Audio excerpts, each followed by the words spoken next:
Estamos em período de férias escolares e com as crianças em casa, muitos pais se preocupam com o tempo que eles passam nos celulares. Mas é possível conciliar esse tempo e o uso da inteligência artificial para aumentar o conhecimento nas novas tecnologias. Olá, gente! Hoje eu vou aparecer na TV Aparecida. Então vem comigo que eu vou mostrar tudo para vocês. Eu já coloquei minha roupa aqui e estou tudo preparada. Agora vem, é só esperar eles chegarem. Essa aí é a Melissa. Ela tem 9 anos e já produz conteúdo em sua própria rede social. Ganha os famosos recebidos e compartilha um pouco do seu dia. Mas o uso da tecnologia não se restringe só às redes sociais, não. Bom, desde pequena, minha mãe gravava os meus vídeos. Só que agora, quando eu já tinha uns 6 anos, já comecei a mexer nessas coisas aí. Eu mexo para gravar vídeo, estudar e brincar. Apesar de pequena, o repertório em inteligência artificial é grande. E é a Fernanda, amiga da família, que dedica um bom tempo e ajuda a Melissa a mexer um pouquinho nessas ferramentas. A evolução é tão rápida e constante, a gente não consegue acompanhar em meio a N tarefas. E aí, a Melissa, com 10 aninhos, a gente tenta dentro do dia a dia incutir para estudo, né? Por quê? Porque não tem volta, né? A tecnologia, ela não volta para trás, ela só evolui. Então, a gente precisa ir evoluindo junto. E tem que inserir isso no dia a dia, porque a gente pega... Os carros são cada vez mais inteligentes, né? Eu fui fazer um test drive no BID semana passada. O carro só conversa, não tem mais aperta o botão, eu não preciso apertar nenhum botão. Eu falo para ele ligar o ar-condicionado, eu falo para ele colocar o ar-condicionado na temperatura do passageiro de uma, do piloto do outro, eu peço para ele abrir o teto solar, a tela gira, sabe? Eu não tenho necessidade, a interação hoje é toda por robôs. Os tempos mudaram e quem convive com essa criançada precisa se adaptar à realidade. Até porque as brincadeiras de crianças de antes eram diferentes, né, Renata? Antigamente, do que eu brincava? Queimada, jogava bolinha de gude, bambolê, brincava de elásticos. Acho que você também, na sua idade, você nem sabe o que era isso, sabe? E era muito gostoso. Então, ficava todo mundo pra rua. A interação era humana. Né? A gente chegava ou da escola ou começo de férias e todo mundo estudava perto ali no bairro e a gente brincava na rua. O jeito de aproveitar as férias foi mudando conforme as crianças foram crescendo. Óbvio que nada substitui a brincadeira raiz, ao ar livre e com amigos. Mas muitas crianças podem se entreter com isso aqui.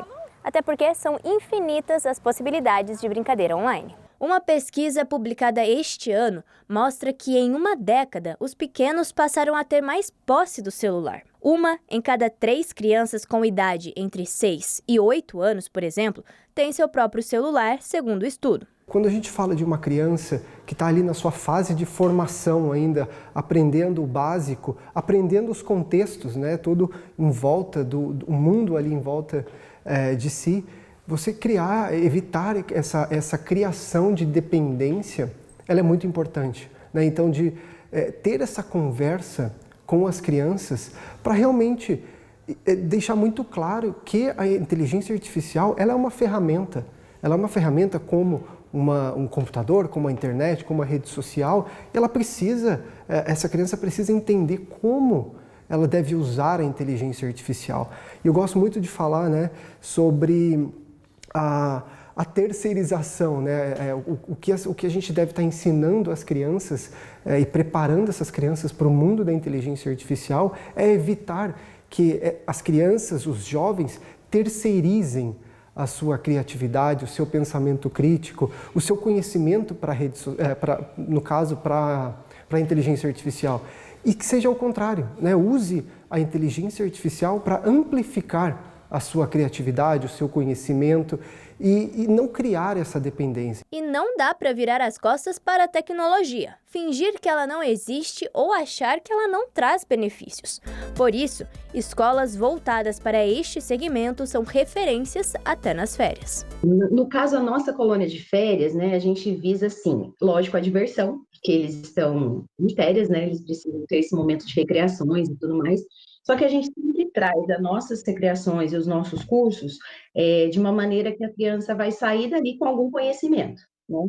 Então, é diferente, a proposta é diferente de uma proposta de clube, de uma proposta assim, de área que só tem recreação, né? Então, no caso, nós trazemos as nossas brincadeiras, as nossas recreações, colocando os cursos em forma de dinâmica de provas e competições. Então, a gente cria grupos, né, dos alunos.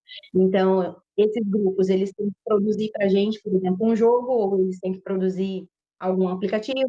Todos esses novos caminhos, novas matérias, robótica, Minecraft, game, é muito importante a gente trazer isso de uma maneira muito lúdica, uma maneira muito presente no dia a dia, dentro do contexto, né, de aprendizado da criança, como também trazer esse letramento em inteligência artificial é muito crítico para a gente formar os cidadãos do futuro e preparar os profissionais que vão trabalhar num mundo completamente impulsionado pela inteligência artificial.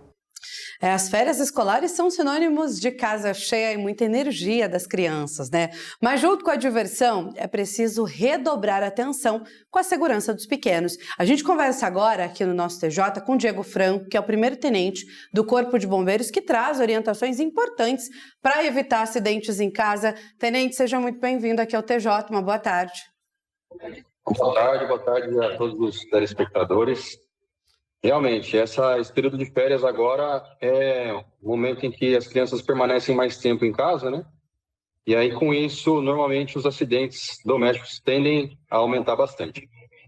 Tenente, a gente sabe que os acidentes aumentam. Tem algum cantinho da casa que precisa ter mais atenção por parte dos pais ali? Cozinha, banheiro, alguma recomendação maior? Sim, com certeza a cozinha é um dos ambientes mais perigosos, né?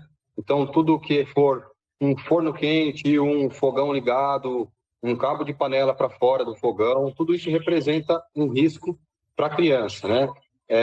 Além disso, nós temos também um quintal, uma varanda, um local onde geralmente os pais guardam ali ferramentas, produtos químicos, muitas vezes não percebem esses riscos. Então, tem esses cantos um pouquinho mais críticos da casa, sim.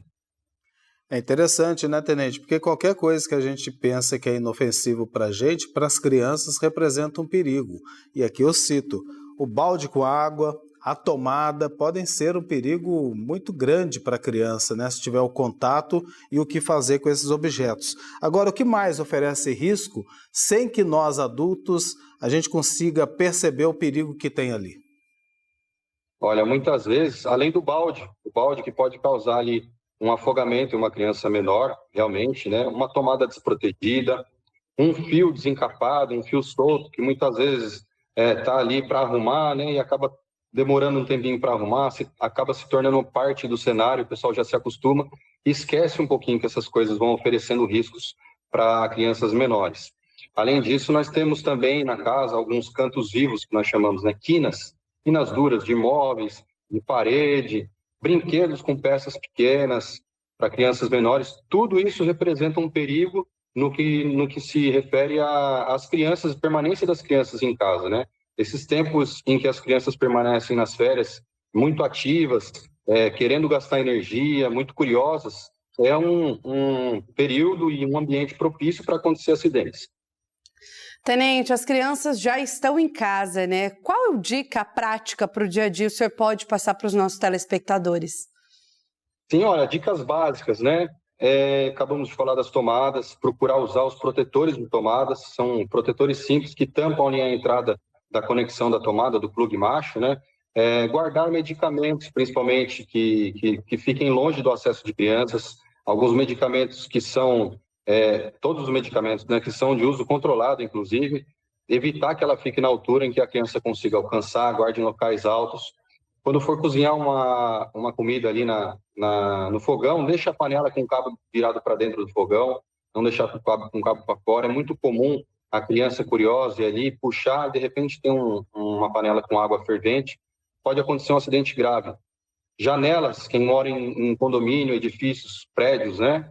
Proteger essas janelas, colocar gradis, colocar aquelas redes para evitar o risco de queda e evitar de deixar baldes ao alcance das crianças, né? Esses baldes pequenos aí para crianças pequenas, quando cheios d'água, oferece um risco até de afogamento, realmente, para essas crianças. Então, são detalhes pequenos, né, que a gente tem que tomar um cuidado, uma atenção, os pais principalmente, e evitar que aconteça um acidente dentro da própria casa. Atenção redobrada sempre, né, tenente? Agora, se acontecer algum acidente, o que os responsáveis devem fazer na hora? Quando que é aquela hora de ligar para o Corpo de Bombeiros? Olha, a primeira coisa, né, aconteceu o acidente, não foi possível evitar, é manter a calma, tá?